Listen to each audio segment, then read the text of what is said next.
Uh-oh, everybody. You hear the sound of that? Royalty-free music? That means this is an After Dark episode of me reading stuff. Welcome to your evening. Welcome to my voice, and welcome to having a great time. That's what that music's saying to me. It's talking smooth. It's talking easy going. It's talking, I'm just having a cup of tea. Or some of you may be drinkers. You may be drinking Cavassier. I don't even know what that is. This is a low-key night. I'm hoping a lot of you guys had a great holiday. This is December 26th, 2017. We're nearing the end of this year, which I'm conflicted about. I've had my biggest highs and my biggest lows this year. How about you? How you doing? How are you? I love you guys. Let's start with that. Some things I like. I always like to talk some things out here. I like basic human decency. Call me crazy. I find that to be a real nice trait that some people have. I love a really good hug. I was thinking again about how much I miss hugs from my Grandma Ginny. God, they felt so good. I remember that it's like I can almost feel it when I think about it. They were. I've told you this before, and I just like to be honest. Her chest was ample, and that's partly why it felt so good to hug her. That's entirely why. Well, and that I loved her with everything in me. But don't you know, people with bigger frames give better hugs. Can we all agree on that? I think so. And I actually think it's rare that somebody who's like really built and works out feels good to hug. I'm sorry. I really find that to be true. Muscles do not feel good to hug. So I'm going to continue to be just like I am, soft. That's a nice way to say not in shape. Okay, what else do I like? I don't like nudity. I've said that before. I'm just someone who does not think the human body is this beautiful thing. I'm sorry, it's kind of not my fault. There are reasons behind this, but anyway, I've talked about my ambivalence to nudity before. I won't get into it right now because it always upsets people. People get upset about that. Look, I'm free to have that opinion. I don't sit around looking at nudity very often. That made it sound like, occasionally. No, I don't like my own nudity, and I don't really like yours. Okay. What else do I like? I like turning off all the notifications on my phone. I don't have them turned on. So what that means, unless I'm really waiting for a call or a text for some reason. When I have my phone on me, then I guess I get calls.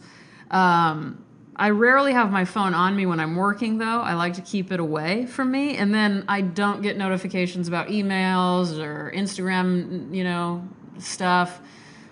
I just think that's really important for me. It helps me a lot. I encourage it. If anybody feels a little too attached to their phone, just turn off some notifications on one of your apps and see how that goes. It helps. And then, it's not like you can't get it. Then you have a dedicated time to going in there and checking it. I think it just makes more sense. I'm sorry. I really do. I was thinking of this. My friend used this on me as a joke. I love it when people say, "I will end you." I think that's a really funny thing to say to people, as long as you're not seriously going to kill them. Okay, that's it. That's it for my likes. Just throw some likes at me. Like, just tell me what you like in the same style I just did. I just came up. I love staring out my window. That's what I'm doing right now. Oh, my God. I put it on Instagram stories, even though it's not an exciting image. But at this time of night, I'm looking out into the hills, the Hollywood Hills, and the hills above Beverly Hills. And I don't know what they're called. Are they just called the hills? Well, anyway, oh my God. It's right when the sun's going down and has just gone down. The lights, there's just reflective stuff on some people's roofs. And you see, they look like they're on fire. And everything else is gray today, but then there's this bright orange. I missed it. The photo I took wasn't that gray, but I tried. Okay, I'm going to read. This is dedicated to my friend Nat Evans, who is a little bit of everything. And he and I have become close friends here in the recent year or two. And Nat is in Seattle. I didn't get his permission to talk about him, so I'm just kind of going for it. Sorry, Nat, if you have a problem with this. Anyway, Nat is an incredible artist, musician, a million other things that, again, I don't have permission to talk about, so, I mean, I don't know. Anyway, I love Nat, and he listens to this podcast. That's how we became friends, I believe. But anyway, he's full of just always sending me things I love. And today it was a Gary Snyder poem, and I've never read Gary Snyder on here, so I thought that was a good chance to do it. And it's one of these really short poems that I love. So Gary Snyder, born in 1930, his heart's still beating. That's how I'm going to say still alive. I don't know why, I just felt like it. He's 87. For a while he was married to Joanne Kiger, who recently passed away, sadly. And I can't believe I haven't read her. Let me make a note right now. What is my problem? That's a big one, and a lot of you have personal connections to her. You've mentioned. A lot of my listeners do. So I'm going to read Joanne Kiger very soon, but not today. I'm glad this reminded me of it, though. Anyway, Snyder was an essayist, poet, lecturer, kind of a member of the Beat Generation and the San Francisco Renaissance. He's a Zen poet and involved in environmental activism. He won a Pulitzer in the 1970s, so this guy's doing okay. I almost said, I cannot believe I just did this. I almost said, this cat's doing okay. Just mentioning the Beat Generation made me say that, and I have never once referred to a human being as a cat. That is crazy. I once heard Mark Maron do that when he was talking to a musician who was a jazz musician, and he kept calling him a cat, and I was like, what are you doing? You have never said that. Anyway, let's read this poem. It's very short and it's topical to some things I've been talking about on here and in my personal life. Here we go. This present moment that lives on to become long ago. And that's it. But don't worry, because I have another poem I want to read. Which one am I going to read here? Hold up. I'm going to read Anne Carson. I've read from this book many times on the podcast. This is Plain Water, Essays and Poetry. This is a vintage book. I'm going to put, you guys know the drill by now, but I'm going to put links to all of this info and these books in the description of my podcast here, so you can click right on it. I think this is what I want to read. This is from Short Talks. It's called On the Youth at Night.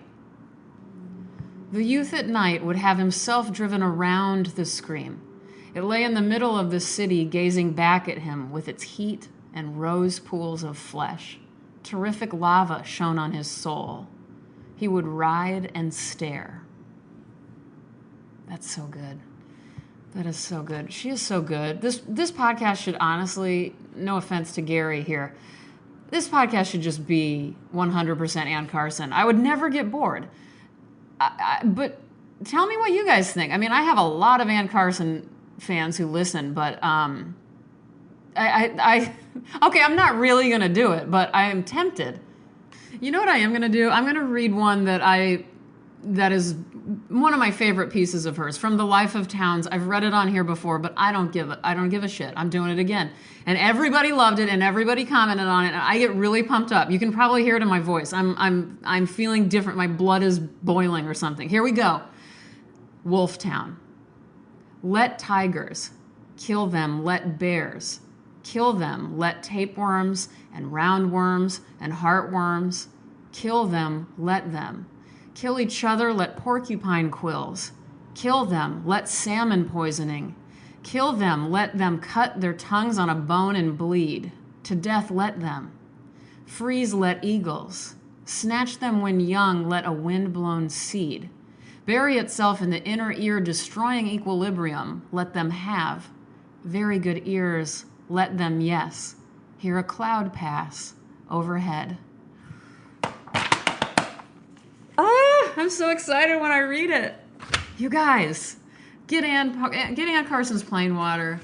and get yourself a nice glass of water, sit down and read it.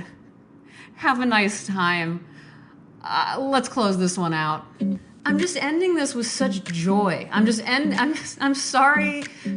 I'm sorry, but lately there has been so many moments that I have just felt pure, unbridled joy and appreciation for being alive, and it's such a strange thing for me to feel.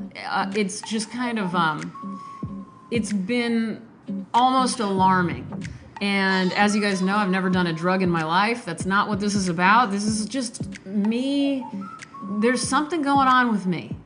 And I'm very appreciative. And a lot of you are a part of that. So thank you very much. I just feel like I've gotten to love and be loved by so many incredible people. And that, honestly, this podcast has introduced me to so many people who love the same things I love and get excited about this stuff. So, you know, even if there were 4 of you, I'd be happy. But there's more than that. And thank you for listening. As the year is coming to a close, you've dealt with me and my health problems and me being unable to even talk for a while. And you've been patient and you've been kind. And let's just end it there. Continue being patient and kind. Really, truly be kind to yourselves. That goes a long way.